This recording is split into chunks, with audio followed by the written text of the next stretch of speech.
வருங்கால முதலமைச்சர் மாண்புமிகு அண்ணன் எடப்பாடியார் அவர்களுடைய ஆணைக்கு இணங்க திருநெல்வேலி புறநகர் மாவட்ட கழகத்தினுடைய செயலாளரும் கழக அமைப்பு செயலாளரும் முன்னாள் அமைச்சருமான சட்டமன்ற உறுப்பினர் அருமையண்ணன் டாக்டர் இசக்கி சுப்பையா அவர்கள் தலைமையில் நடைபெறுகின்ற இந்த மாபெரும் கண்டன ஆர்ப்பாட்டத்தில் கலந்து கொண்டு சிறப்பித்துக் கொண்டிருக்கின்ற தலைமை கழகத்தினுடைய நிர்வாகிகள், கழக அமைப்பு செயலாளர் உள்ளிட்ட தலைமை கழக நிர்வாகிகள், மாவட்ட கழக நிர்வாகிகள், ஒன்றிய நகர பேரூர் கிளைக்கழக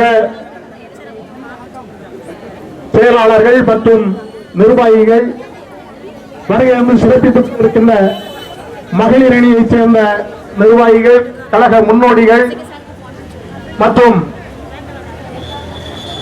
பெரியவர்கள், சகோதர சகோதரிகள், வியாபார பெருங்குடி மக்கள், பத்திரிகை துறை, ஊடகத்துறை நண்பர் பெருமக்கள், உங்கள் அத்தனை பேரையும்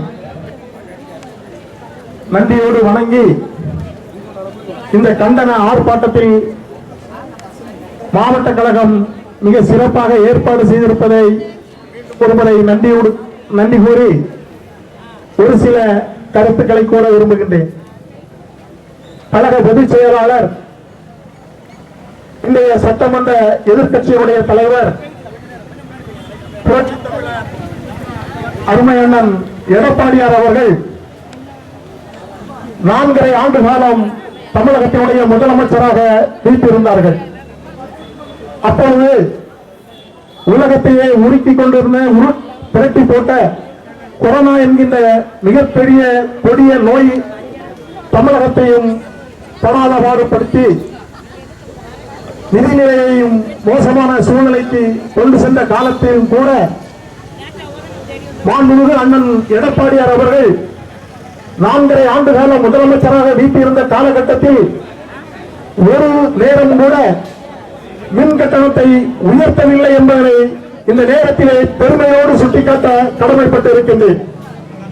அந்த 4.5 ஆண்டு காலத்தில் 100 யூனிட் மின்சாரம் பயன்படுத்துவோர் 120 ரூபாய் கட்டணம் மட்டுமே அரசுக்கு செலுத்த வேண்டிய நிலைமையில் இருந்தார்கள். அந்த 4.5 ஆண்டு காலத்திலும் ஒரு ஆண்டுகள் கூட மின்சார கட்டணத்தை அண்ணன் எடப்பாடியார் அவர்களுடைய அம்மா அரசு உயர்த்தவில்லை. காரணம், மக்களுக்கான அரசாக செயல்பட்டது மாண்புமிகு அம்மா அவர்களுடைய அரசு. ஆனால் இன்றைய விடியா திமுக அரசு மக்களுக்கான அரசு அல்ல, மக்களுக்கு இன்னல்களையும் கொடூரங்களையும் செய்கின்ற ஒரு விடியா அரசாக திகழ்ந்து கொண்டிருக்கின்றது.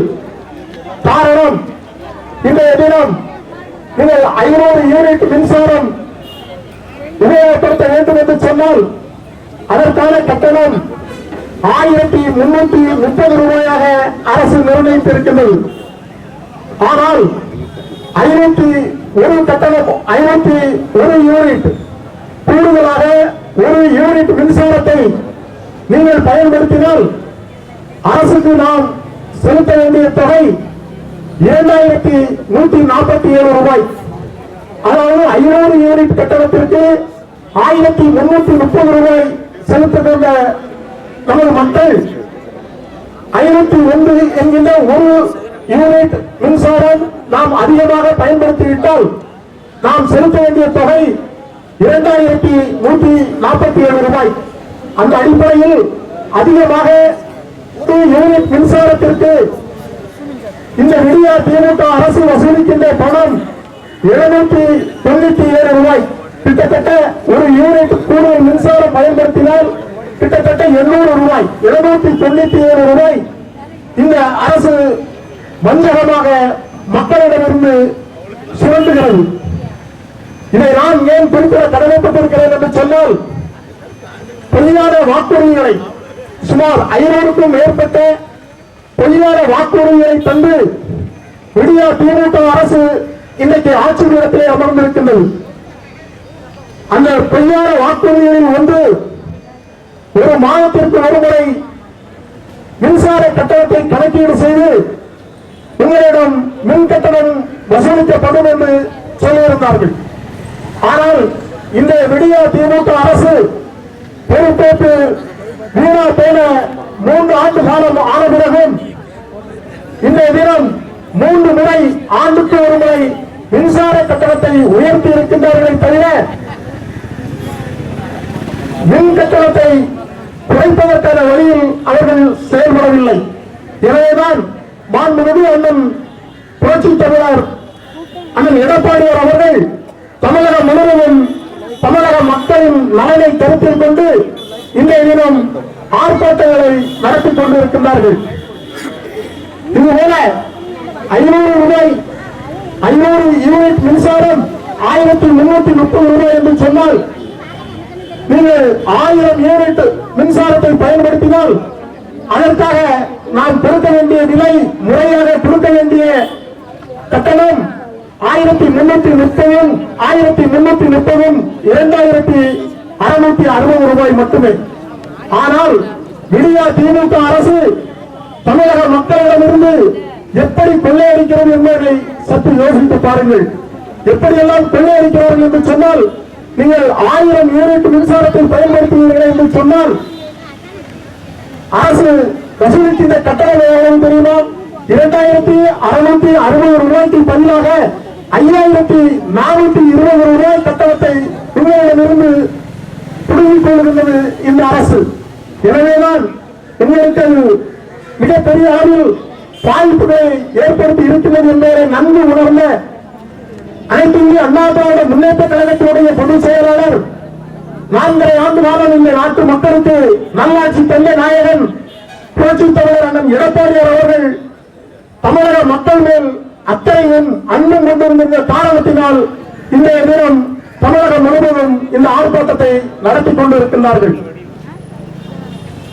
நாம் இங்கே கேள்விப்படுகின்றோம் தங்கு வட்டி என்று 110 ரூபாய் வட்டி வசூலித்தாலே அதற்காக தனி சட்டம் இருக்கின்றது. தங்கு வட்டி சட்டத்திலே இங்கே அனைவரையும் வழக்கு பதிவு செய்து விசாரணை செய்து கொண்டிருக்கின்றார்கள். ஆனால் தனிநபருக்கு இந்த ஒரு சட்டம் இருக்கின்றதாக எனக்கு தெரியவில்லை. தமிழக அரசு மின் கட்டணம் என்கின்ற பெயரில்லை தங்கு வட்டியை விட மிக கொடுமையான வட்டியாக 100% நீங்கள் அதிகமான பணத்தை இந்த பொதுமக்களிடம் இருந்து மின் கட்டணம் என்கிற வசூலித்துக் கொண்டிருக்கின்றார்கள், சுரண்டிக் கொண்டிருக்கின்றார்கள். இதையெல்லாம் கட்டுப்படுத்த வேண்டும் என்றுதான் இந்த தினம் அண்ணன் டாக்டர் இசக்கி சுப்பையா அவர்கள் தலைமையிலே இங்கே மிகப்பெரிய ஆர்ப்பாட்டம் நடந்து கொண்டிருக்கின்றது என்பதை சுட்டிக்காட்டி, திராவிட முன்னேற்ற கழக அரசு எப்பொழுதெல்லாம் ஆட்சிக்கு வருகின்றதோ அப்பொழுதெல்லாம் ஒடுக்கப்பட்ட, நசுக்கப்பட்ட, பிற்படுத்தப்பட்ட மக்களை பெருமைப்படுத்துவார்கள் என்பதில் எந்தவித ஐயப்பாடும் இல்லை. கடந்த 25 ஆண்டுகளுக்கு முன்னால் திராவிட முன்னேற்ற கழகத்தினுடைய அரசு மாஞ்சோலை தோட்ட தொழிலாளர்களை அங்கே ஊதிய உயர்வு கேட்டதற்காக அவர்களை கொடுமைப்படுத்தி கொலை செய்து தாமிரபரணி ஆற்றிலே அடித்து அனுப்பிவிட்டார்கள். கடந்த 25 ஆண்டுகளாக நடைபெற்ற இந்த கொடுமையை 2 நாட்களுக்கு முன்னால் அனைத்து அரசியல் கட்சிகளும் தாமிரபரணி நதிக்கரையில் அனுசரித்தார்கள். அந்த நிலையங்களை நிகழ்ச்சியை அனுசரித்தார்கள். ஆனால் இன்றைய தினம் இந்த தொகுதிக்கு உட்பட்ட மாஞ்சோலையில் என்ன நடக்கின்றது? அதை மிக தெளிவாக இந்த தொகுதியுடைய சட்டமன்ற உறுப்பினர் டாக்டர் எஸ்.டி. சுப்பையா அவர்கள் பேட்டிகளாகவும் மற்றும் அதற்கான பல முயற்சிகளையும் எடுத்துக்கொண்டு இருக்கின்றார்கள். இருந்தாலும் என்னை சொல்லிக்கொள்ள கடமைப்பட்டிருக்கின்றேன். மாநிலங்களில் இருக்கின்ற இடம் தனியாருக்கு சொந்தமான ஜமீன்தாருக்கு இருந்த இடம் என்று சொல்லுகின்றார்கள். தமிழக அரசு ஜமீன் ஒழிப்பு திட்டத்தின் மூலம் அனைத்து ஜமீன்தார் சொத்துக்களையும் அரசு எடுத்து நடத்தி கொண்டிருக்கின்றது. ஆனால் இன்றைய தினம் ஜமீன்தார் ஒழிப்பு, ஜமீன் ஒழிப்பு என்கிற சட்டம் அமலுக்கு வந்ததோ அன்றைய தினமே மாந்தோலை இருக்கின்ற இடமும் அரசுக்கு சொந்தமான இடமாக ஆகிவிட்டது. அப்படி அரசுக்கு சொந்தமான இடத்தில் தனியார் கம்பெனி ஒன்று இன்றைய தினம் அங்கே தொழிலாளர்களை விரட்டி விரட்டி அடித்துக் கொண்டிருக்கின்றது. இதில் அரசு விடிய திமுக அரசு எவ்வளவு பெரிய தமிழர் நாடகம் ஆடுகிறது என்பதை இந்த நேரத்தில் சுட்டிக்காட்ட கடமைப்பட்டிருக்கின்றேன். விடியா திமுக அரசு உண்மையிலே தொழிலாளர்கள் மேலோ அல்லது நாட்டு மக்கள் மேலோ உண்மையிலே அன்பு இருந்தால் அவர்கள் மாநில தோட்ட தொழிலாளர்களுக்கு இழைக்கப்படுகின்ற கொடுமைகளை வாழ்வாதாரத்தை சரி செய்து அவர்கள் வாழ்க்கையில் முன்னேற்றுவதற்கு வழிவகைகளை செய்ய வேண்டுமே தவிர தனியார் கம்பெனி மூலம் தொழிலாளர்களை வெளியே அனுப்புவது என்று சொல்லுகின்ற முட்டாள்தனமான வேலையை செய்யாமல் அரசே பொறுப்பெடுத்து அத்தனை உதவிகளையும் தோட்டத் தொழிலாளர்களுக்கு செய்ய வேண்டும் என்பதை சுட்டிக்காட்ட கடமைப்பட்டிருக்கின்றேன். காரணம், எந்த நேரம் விடியா திமுக அரசு ஆட்சிக்கு வந்தாலும் மக்கள் மீது அக்கறை கொள்ளாமல் மக்களை வஞ்சிப்பது மட்டுமே அவருடைய நோக்கமாகவும் குறிக்கோளாகவும் விடியா திமுக அரசு செய்து கொண்டு இருக்கும் என்பதை இந்த நேரத்தில் சுட்டிக்காட்டி மத்தியிலும் சரி ஆளுகின்ற பிஜேபியுடைய அரசும் சரி மாநிலத்தில் இருக்கின்ற விடியா திமுக ஸ்டாலின் தலைமையிலான அமைச்சரும் சரி இன்றைய தினம் மக்களுக்காக பாடுபடவில்லை, மக்களை வஞ்சிக்கின்றனர். மக்களுக்காக தமிழ்நாட்டு மக்களின் மீது அன்பும் நேசமும் கொண்டிருக்கின்ற ஒரே அரசியல் இயக்கம் அனைத்து இந்திய அண்ணா திராவிட முன்னேற்ற கழகம் தான் என்பதை இந்த நேரத்தில் சுட்டிக்காட்டி வருகின்ற 2026 மக்களுக்காக நல்ல பல செயல் திட்டங்களை தந்து கொண்டிருக்கின்ற என்றும் இருக்கின்ற மாண்புமிகு கழக பொதுச் செயலாளர் புரட்சித் தமிழர் அண்ணன் எடப்பாடியார் அவர்கள் தலைமையில் மீண்டும் நல்லாட்சியை அமைப்பதற்கு அனைவரும் ஒற்றுமையுடன் உழைக்க வேண்டும் என்று சொல்லி வாய்ப்புக்கு நன்றி கூறி மாவட்ட கழகத்திற்கு மீண்டும் ஒரு முறை நன்றி கூறி விடைபெறுகின்றேன். நன்றி, வணக்கம். அடுத்தபடியாக